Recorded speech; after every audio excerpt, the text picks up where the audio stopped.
My question for you this morning is, what are you seeking? And there's a lot of places where God talks about seeking something. And the more I looked into it, I realized that seeking is a natural part of life. It's part of who we are.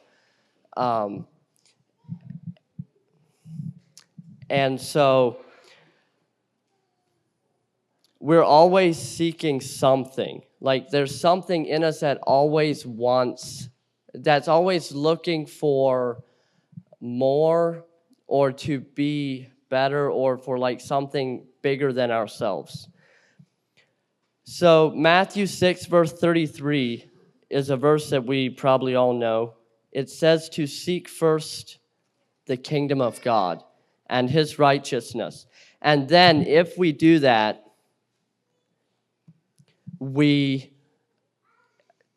it says, seek ye first the kingdom of God and his righteousness, and then all these things will be added to us. And all these things is talking about our natural needs.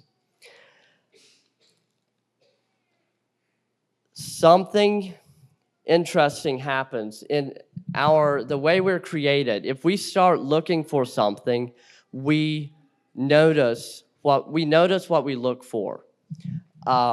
It can be called confirmation bias or things like that. But basically, if you say you work on roofs and then you drive down the road, suddenly you notice all the roofs. And it's because your mind, there's always an overload of information out there that your eyes see, and you can't take everything in at once. So your brain filters out things that are not important. If something is important to you, you will notice it. If, like, some people notice a lot of things that other people don't, and it's simply because they pay attention to those little things that I guess they care about. So if we look for the kingdom, if we're seeking the kingdom, we will automatically start seeing the kingdom more and more.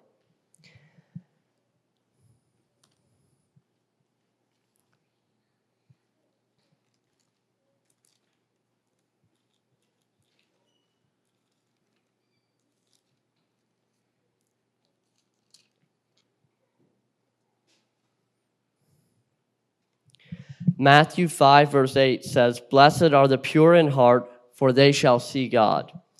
And so this is another area of seeking where if we're pure in heart, basically we can only serve one master. Matthew 6, verses 19 through 24. "Lay not up for yourselves treasures upon earth, where moth and rust doth corrupt, and where thieves break through and steal. But lay up for yourselves treasures in heaven, where neither moth nor rust doth corrupt, and where thieves do not break through nor steal.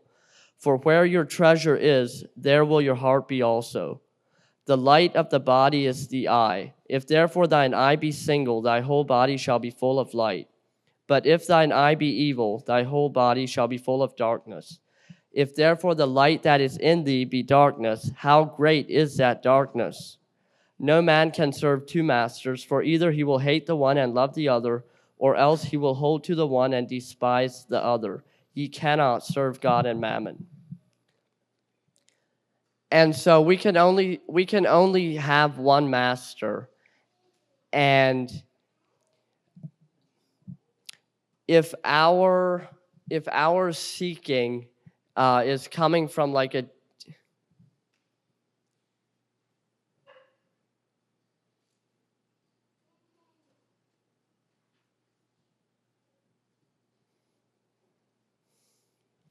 it's important that we are single-minded and like our focus is single when we're seeking, and that we don't there's a lot of other things that want to come in and be the number one in our life.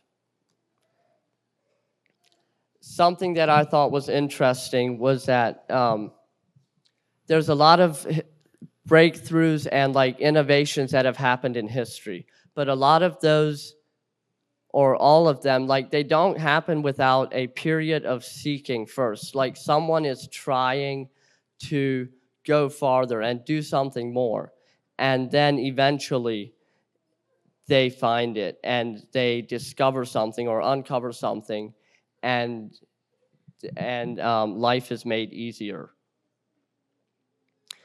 And a lot of times if we seek something, it's gonna cost us. Like people that went, and back when the gold rush was going through the land, people would leave everything to go and find gold and hopefully make it in that way. And so comfort isn't a bad thing, but sometimes it can like stop us or keep us from going after more. And so if you're seeking something, what are you willing to sacrifice for it? What is it worth? And then my last reference here, Hebrews 11, verse 6.